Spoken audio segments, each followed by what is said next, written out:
A row has erupted over where to educate children with special educational needs. It's been sparked by Mary Warnock, widely credited as the architect of the policy to educate children with special needs in mainstream schools. It's nearly 30 years since her groundbreaking report helped open the doors of mainstream schools to SEN children. Government policy now advocates educating only those with the most severe difficulties in special schools. So 89%, some 1.3 million children with special needs, attend mainstream schools today.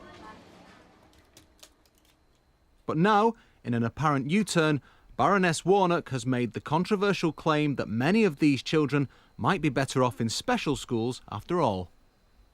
I think it's plain now that the notion of inclusion of all children in the same school is actually not working in a very large number of cases. I mean, there have been two very, very critical reports which, in a way, inspired me to write a pamphlet, and one was from the Audit Commission, who suggested that the notion of statements for some children and not others ought to be looked at again and perhaps had outlived its usefulness. And there was an extremely critical Ofsted report on how children who had disabilities of various kinds were actually getting on in mainstream schools, and the answer was dire, actually. It was really very alarming. Mary Warnock's latest statements and these recent reports have reignited a heated debate about inclusion. This programme examines whether her concerns are justified, investigating current policy and practice, as well as hearing from a range of parents, schools and campaigners. I think I was horrified like everybody else. It seemed it was founded on so little information. It had nothing to do with the world as I know it to be. The pendulum may well have swung too far, and that having only inclusion does not provide the safety net for the more vulnerable and more sensitive in society that need it. She's missing out on the deep and full human rights arguments and the social arguments. And I would ask Baroness Warnock, where would she draw the line on inclusion of disabled kids in mainstream schools? Who is in and who is out? The 1970 Education Act finally ended the exclusion from school of children because of their impairments and embedded in law their right to education in schools, albeit mostly in special schools. The 1978 Warnock Report and the 1981 Education Act then paved the way for the inclusion policy we have today. The government says only those at the severe end of the scale should be educated in special schools. However, Baroness Warnock herself now disagrees. Special schools have got this reputation, and government constantly reinforces this by saying, of course, we must keep special schools. They are essential for the most severe and complex disabilities. And that is where I think the great mistake lies, because I think there is a place for special schools for children whose disabilities are not so profound, not so permanent, but who simply cannot settle down to learn in an ordinary school. And one of the most depressing things in the world, I think, is to hear a teacher or to hear of a teacher who says to a parent about her child, well, I think she's coping, I think she's managing. That schools should be places where people learn what fun it is to learn things and be able to do something you couldn't do yesterday. And of course, just containing a child or having a child there who can just about keep her head above water is not enough. However, various pro-inclusion lobbyists argue that it not only works, it works well. They also insist inclusion is the only fair way forward. What's important about completely inclusive education is that it is ending hundreds, if not thousands of years of mistreatment and prejudice against people who have needs that are considered different to the majority of people. The new Baroness Warnock paper was very disappointing and shocking almost, because it seemed to be based on such a little piece of evidence, you know, believing that she knew, when it had nothing to do with the reality that we know on the ground, the wonderful things that are going on in mainstream schools, the efforts teachers have put into it, the benefits to children, both disabled and non-disabled children. And it seemed it was like a blow in the face of progress. The difference between Micheline Mason's daughter's educational experiences and her own served to illustrate this progress. I was incredibly isolated at home.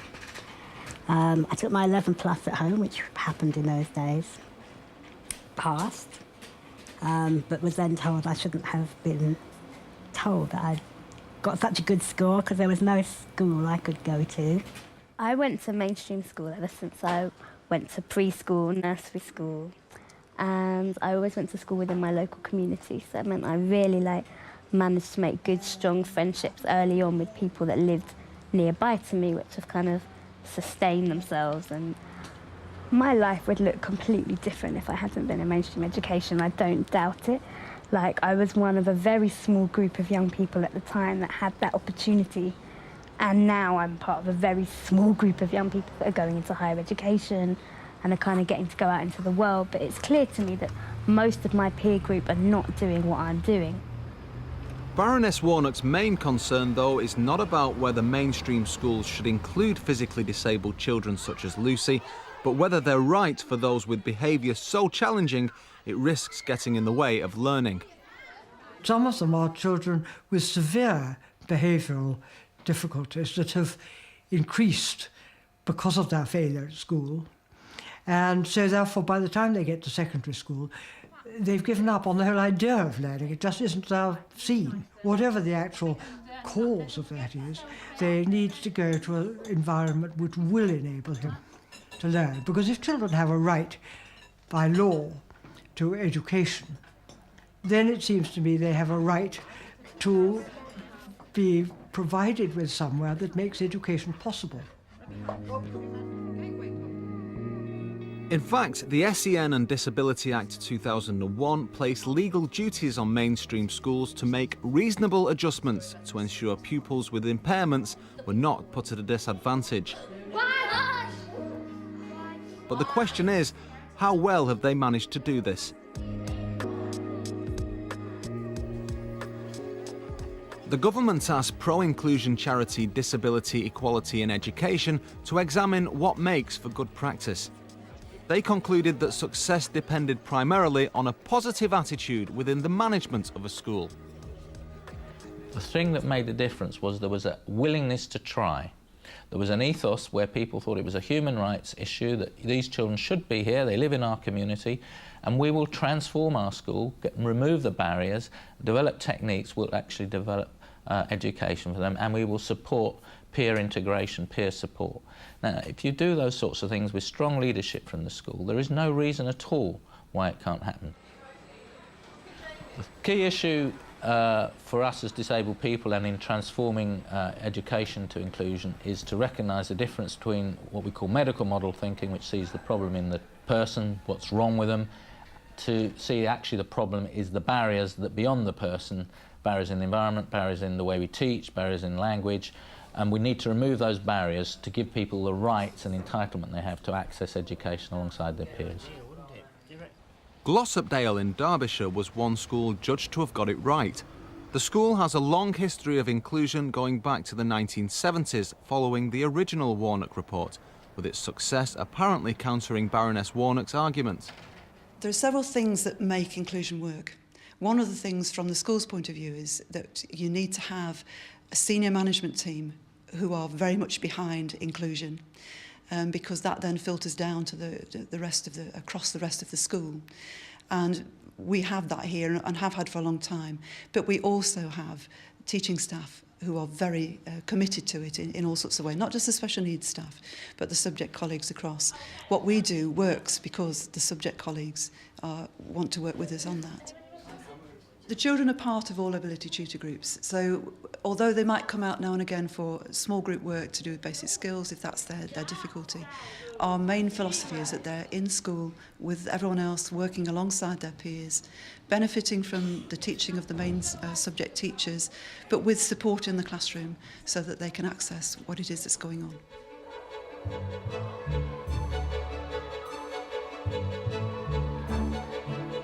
Glossopdale has nearly 2,000 students spread over 3 sites. It's fully comprehensive with the full range of abilities from students striving to reach basic literacy standards to those gaining entrance to top universities. There are 40 staff on the special needs team. Of those, 12 are teachers and the other 28 are teaching assistants. Some of the teaching staff are linked to year groups, and they have an overview of the statement of students and all the students with special needs in that year group, and they'll go up through the school with them, so they get to know them very well.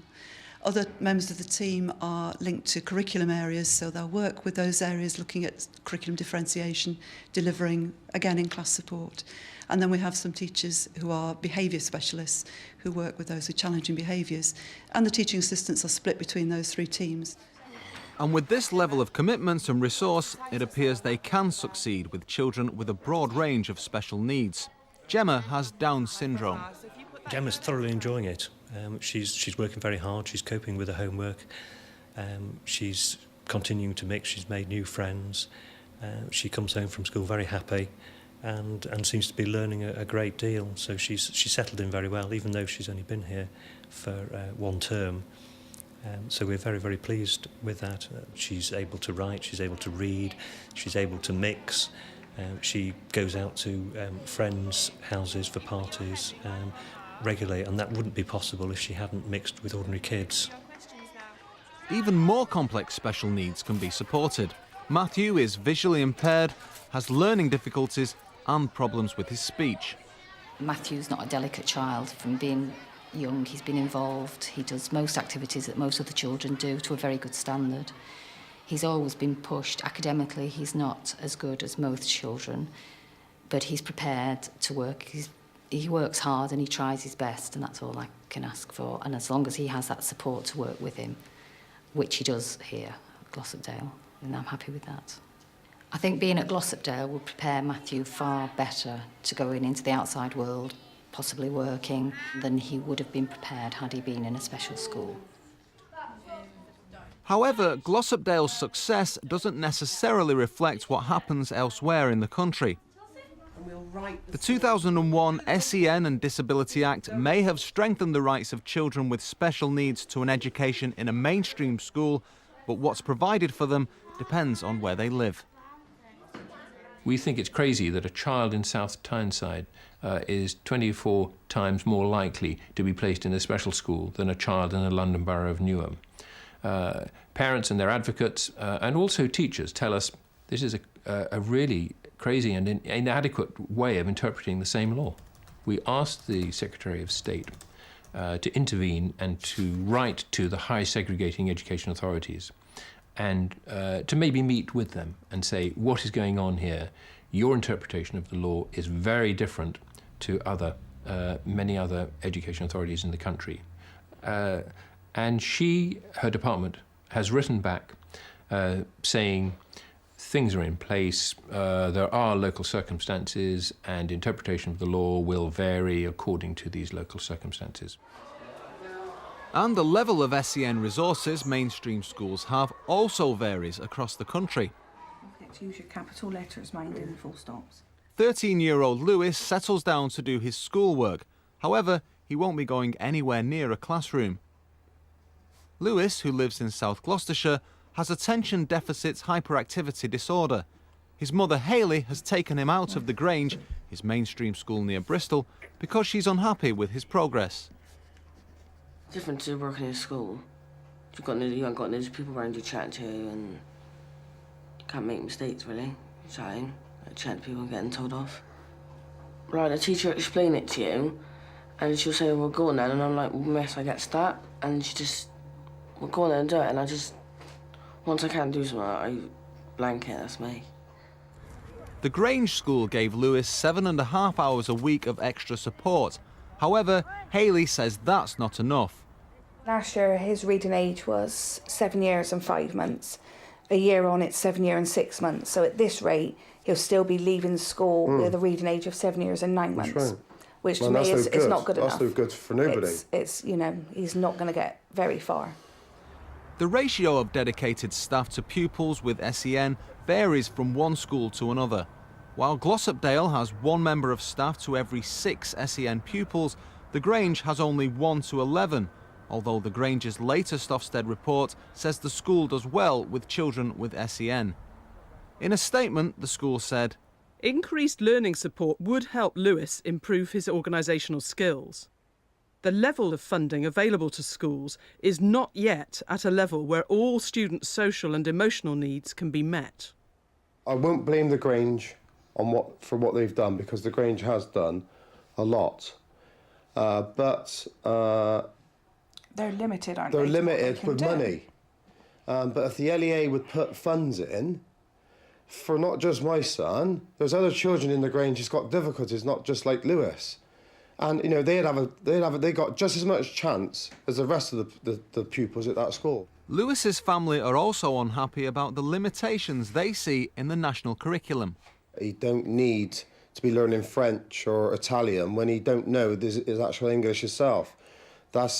If they could give him more lessons on more probably maths or English instead of everything else, then I think he would have more of a chance of learning a bit better. Some special schools argue that their expertise and resources can make them much more appropriate for this sort of case than mainstream. This is Alderman Knight School at Tewkesbury in Gloucestershire, a special school for children with moderate learning difficulties. This school is organised in the same format at secondary level as any mainstream secondary school. It has the same national curriculum subjects, including the foreign language, and children move around from subject-based teachers throughout the school. The setting within the school is much more informal, small groups. We're able to observe children in their development and their social interaction.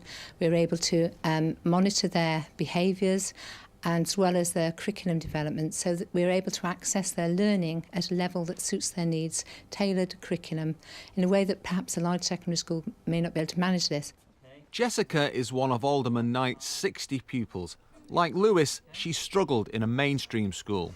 Jessica has a range of difficulties, primarily dyspraxia, but she has learning difficulties, finds it very hard to retain information, and generally has a reading ability and an overall ability that is roughly of an age 7 or 8 year old, and Jessica's currently 15. Jessica started off in mainstream school. She wasn't included with her lack of ability in certain areas and the approach that Jessica needed. She needed specialist teaching. She was becoming very distressed in a mainstream school. She would actually cling on to the car door and we would try and pull her off to get her into school. The reason for choosing Alderman Knight was because straight away I could see that there were a range of techniques that the teachers had within their toolkit, if you like, that would try different things, and we hope that that would unlock the door for Jessica. The curriculum is meaningful to them. They're able to meet their targets and feel that they're succeeding, and they have a goal clearly to which they can achieve. Therefore, their self-esteem, self-worth, behaviour tends to be addressed within those goals. But Alderman Knight School is under threat of closure. Conservative leader David Cameron, a local MP and himself the parent of a disabled boy, was directly involved in the fight to prevent its closure. Despite a temporary reprieve, the school's future remains in the balance. This worries parents like Kim, the mother of 13-year-old Jake, who is autistic. I was told, you know, you don't stand a chance, the school is closing. You know, there's no point sending him there if he's only going to be there for 2 or 3 years. I took the view that 2 or 3 years in a special school of what this school caters for is far better than sending Jake to a mainstream school where they wouldn't understand him. I asked you a question, didn't I? I know that bringing him here, he is included in everything that goes on, whether it's school trips, pantomimes, cooking, going out for the day. He's just included in everything. It's just like a normal school. There have been concerns, categorically denied by the DFES, that the threat to Alderman Knight is simply an example of a national policy to reduce special schools provision as part of the inclusion agenda. Not only is Baroness Warnock clearly against any reduction in special school capacity, but some mainstream schools are also keen to retain this provision. Alderman Knight's close neighbour is Tewkesbury Comprehensive School, which has 240 children with special educational needs of its own. Despite the head teacher's own commitment to inclusion, he was one of the key campaigners to keep it open.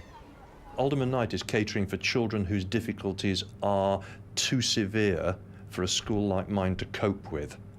And they are children whose difficulties make it impossible for them to cope with a school like mine. They find the whole thing too big, you know, they sort of get people blindness. They just can't cope, so they'll go and hide away in corners and they won't succeed in my school. In Alderman Knight, they will emerge with anything up to 5 or 6 GCSEs.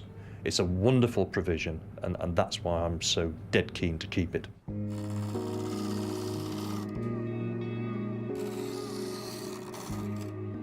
Another measure Baroness Warnock now regrets is the Statement of Special Educational Needs.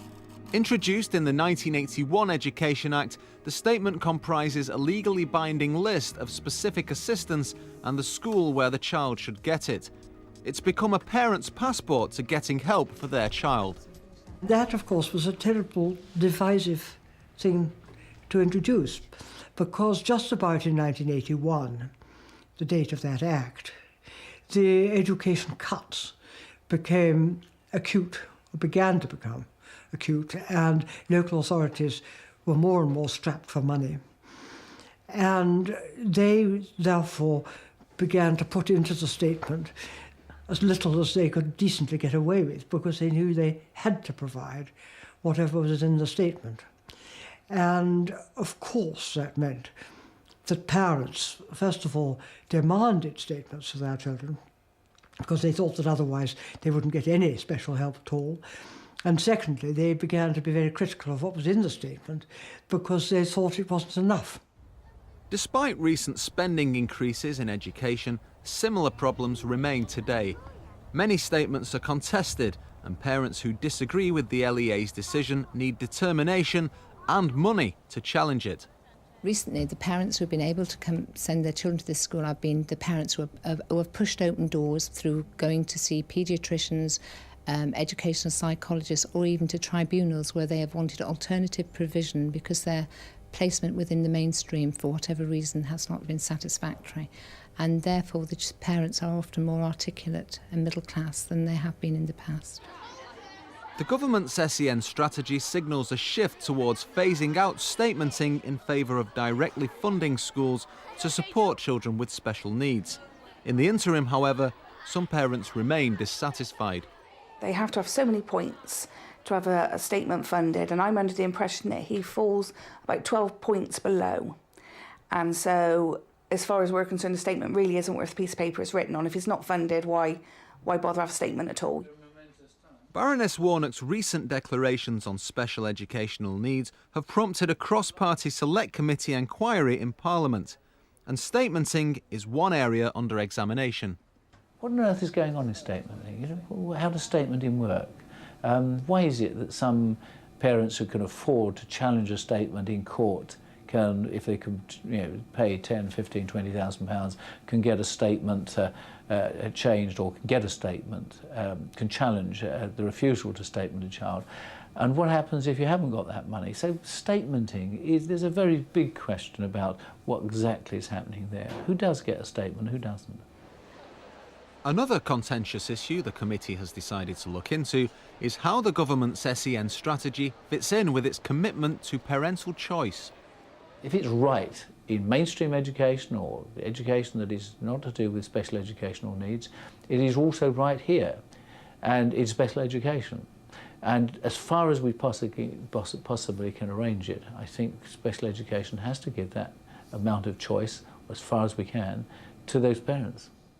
However, not everyone thinks that in the long run, choice will be best for the children involved. We don't think parents should have the choice of choosing separate special school. We think it's a children's rights issue, and you have to think of the outcome into mainstream society when a child has finished their education. And when you're talking about parental choice, you're undoubtedly also talking about the league tables which inform that choice. League tables and all the testing and all the other things which go on, which are trying to make schools compare themselves to each other, compete with each other, and make people choose them on the basis of these very arbitrary results, are all anti-inclusion. They all make it much harder because they're following a different philosophy altogether. They're bringing in competition. Inclusion is about collaboration. It's about equality. It's about valuing all young people and bringing in the support that they need. There are many special needs children, for example, those with visual difficulties, hearing impairments, Asperger's and so on, who are intellectually often very bright. They could have a very positive effect on school league tables. I suppose if you were to ask me statistically, it's probably the case that more of our special needs children have very basic learning difficulties that translate into particularly writing difficulties. That can make it very difficult for them to demonstrate what they're good at in a written exam. Now, of course, our whole education system and the dreadful league tables are based on written examinations, so they will not be pushing the league table statistics upwards.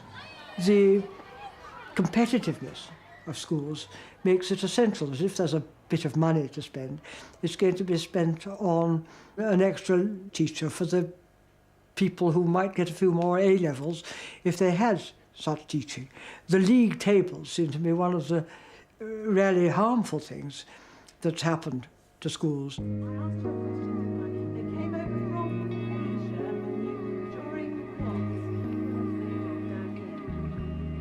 Baroness Warnock's recent publication has stirred up considerable debate, and Barry Shearman's Select Committee investigation may come up with answers to questions over the future of inclusion.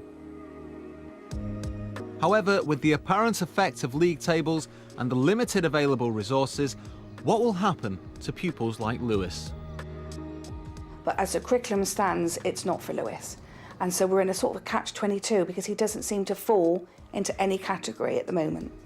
He's just going to go nowhere when he leaves school because he's just so... He's so far behind, isn't he? That's just an understatement. He's just... Well, he is. He's so far behind. You know, I've got a 7-year-old daughter and he struggles reading her books. So what does that say when things that... He can't do things like that? And I do worry about it immensely.